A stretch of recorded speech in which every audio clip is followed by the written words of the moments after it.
My name's Ian Hepburn. I live in a small town of Vankleek Hill, Ontario.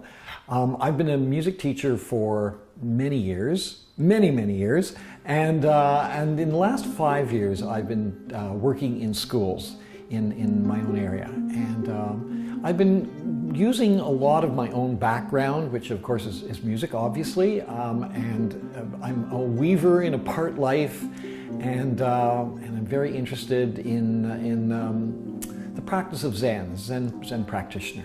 So what I'm doing is called mindfulness practice, and I think it's very important to be aware of that word practice. It is something that we actually do. It's not some intellectual exercise, it's something that we actually do, and it's very simple.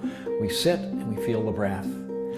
And we often think that we're trying to stop the thinking, stop the thoughts. We just say, oh, I just want to stop thinking.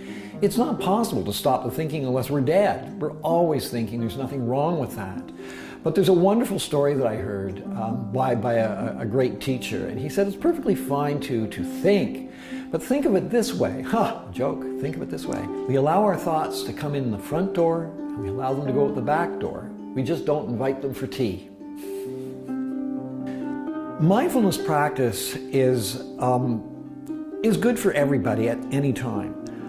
This particular program that I'm doing at the school, which I call the Open Space Project, is particularly useful for kids now in this time because we live in such a distracted age where there's so many things that are vying for our attention, just the general things that are going on, all the devices that we're hooked to.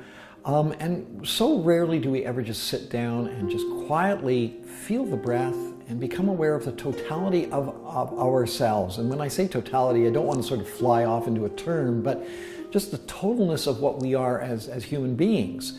And we don't have that opportunity very often. We don't take that opportunity. And I feel for anybody, but especially kids faced with all the stresses and strains that we have in our daily lives, we need to take that time and we need to just settle down and feel the breath. So we introduced the 2-minute mindfulness bell a year ago, formally in 3 schools at that point, and over the last few months we've expanded now to 7 different schools. So there are about 1,200 students in total that every school day, they sit twice or possibly 3 times a day, and they sit and listen to the 2-minute mindfulness bell and follow the instruction of sitting up straight and feeling the breath. It's very, very simple. In a couple of questionnaires that I've done with students, asking them if they feel that this is helping their lives and making a difference to them, the overwhelming majority of the children say that it really helps them and that they enjoy listening to the bells, as they call it. And I think with the kids that don't get it yet, I think they will in time. It's just something that grows. There's no special time when all of a sudden the bell goes on and you think, ooh, I've got it. It's something that just becomes a part of us. And over time, although the goals are not specifically to relax or to become a transition from noisy environments to quiet environments or anything like that, it's the practice itself. But the practice eventually manifests itself through relaxation, through being able to concentrate more deeply, through making the transition from noisy environments to quiet environments. And so it's seen that way, but that's not really the goal of it. The purpose of the 2-minute mindfulness bell is first of all, it's a practice. It's the practice of sitting, feeling the breath, and it's as simple as that. With the guided direction that comes from the recording, which is played throughout the whole school over the PA system. The second part of what I'm doing is working with large groups. So the groups could be an entire classroom, or it could even be an entire school if the school is not too big.